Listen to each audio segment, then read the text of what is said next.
ನಮಸ್ಕಾರ ಎಲ್ರಿಗೂ. ಏನಪ್ಪ ಅಭಿಷೇಕ್ ಏನೋ ಚೆನ್ನಾಗಿ ಮಿಕ್ಸ್ ಮಾಡ್ತಾ ಇದ್ದಾನೆ ಏನು ಅಂತ ಯೋಚನೆ ಮಾಡ್ತಾ ಇದ್ದೀರಾ? ಇದು ಚಟಪಟ ಅವಲಕ್ಕಿ ಕಣ್ರಿ. ಯಾವಾಗಲೂ ಒಂದೇ ಥರ ನಿಂಬೆಹಣ್ಣಿನ ಚಿತ್ರಾನ್ನದ ಶೈಲಿಯಲ್ಲಿ ಮಾಡ್ಕೊಳ್ಳೋ ಅವಲಕ್ಕಿಗಿಂತ ಈ ರೀತಿ ಮಾಡ್ಕೊಂಡು ನೋಡಿ, ತುಂಬ ಸೊಗಸಾಗಿರುತ್ತೆ. ಒಂದು ಮೀಡಿಯಮ್ ಸೈಜ್ ಪಾತ್ರೆಯಲ್ಲಿ 4ರಿಂದ 5 ಚಮಚ ಆಗೋಷ್ಟು ಎಣ್ಣೆ ಹಾಕೊಳ್ಳಿ. ಎಣ್ಣೆ ಕಾದ ನಂತರ ಸಾಸಿವೆ ಹಾಕೊಳ್ಳಿ. ಸಾಸಿವೆ ಚಟಪಟ ಅಂತ ಸಿಡಿದಾದ ನಂತರ ಸ್ವಲ್ಪ ಕಡಲೆಬೇಳೆ ಉದ್ದಿನಬೇಳೆ ಹಾಕೊಳ್ಳಿ. ಅದಾದ ನಂತರ 4 ಸೀಳಿರೋ ಹಸಿಮೆಣಸಿನ್ಕಾಯಿ, 1-2 ಕಡ್ಡಿ ಕರಿಬೇವು, ಜೊತೆಗೆ ಒಂದು ಮೀಡಿಯಮ್ ಸೈಜ್ ಈರುಳ್ಳಿ, ಒಂದು ಮೀಡಿಯಮ್ ಸೈಜ್ ಕ್ಯಾಪ್ಸಿಕಮ್, ಒಂದು ಮೀಡಿಯಮ್ ಸೈಜ್ ಕ್ಯಾರೆಟು, ಜೊತೆಗೆ ಒಂದು ಮೀಡಿಯಮ್ ಸೈಜ್ ಟೊಮೆಟೊನ ಹಾಕಿ ಚೆನ್ನಾಗಿ ಮಿಕ್ಸ್ ಮಾಡಿ ತಟ್ಟೆ ಮುಚ್ಚಿ ಒಂದು 10ರಿಂದ 15 ನಿಮಿಷ ಅದನ್ನು ದಮ್ಮಲ್ಲೇ ಬೇಯಕ್ಕೆ ಬಿಟ್ಬಿಡಿ. ಅದಾದ ನಂತರ ನಾವು ಮೊದಲೇ ಬೇಯಿಸಿಟ್ಕೊಂಡಿರೋಂಥ 1 ಇಡಿ ಆಗೋಷ್ಟು ನಾಟಿ ಬಟಾಣಿ, ಜೊತೆಗೆ 3/4 ಇಡಿಯಷ್ಟು ಹೆಚ್ಚಿಟ್ಕೊಂಡಿರೋಂಥ ಕೊತ್ತಂಬರಿ ಸೊಪ್ಪು, ಜೊತೆಗೆ 2.5 ಟೇಬಲ್ ಸ್ಪೂನಷ್ಟು ವಾಂಗಿಬಾತ್ ಪುಡಿ, ಜೊತೆಗೆ ರುಚಿಗೆ ತಕ್ಕಷ್ಟು ಉಪ್ಪು, ಸ್ವಲ್ಪ ನಿಂಬೆ ಹುಳಿನ ಹಿಂಡಾದಮೇಲೆ ನಾವು ಮೊದಲೇ ನೆನೆಸಿಟ್ಕೊಂಡಿರೋಂಥ 1.5 ಪಾವ್ನಷ್ಟು ಅವಲಕ್ಕಿನ ಇದಕ್ಕೆ ಹಾಕಿ ಚೆನ್ನಾಗಿ ಮಿಕ್ಸ್ ಮಾಡಿದ್ರೆ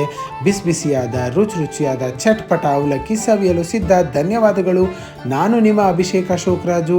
ನನ್ನ ಇನ್ಸ್ಟಾಗ್ರಾಮ್ ಪೇಜ್ನ ಇದೇ ರೀತಿ ಫಾಲೋ ಮಾಡಿ, ಲೈಕ್ ಮಾಡಿ, ಶೇರ್ ಮಾಡಿ.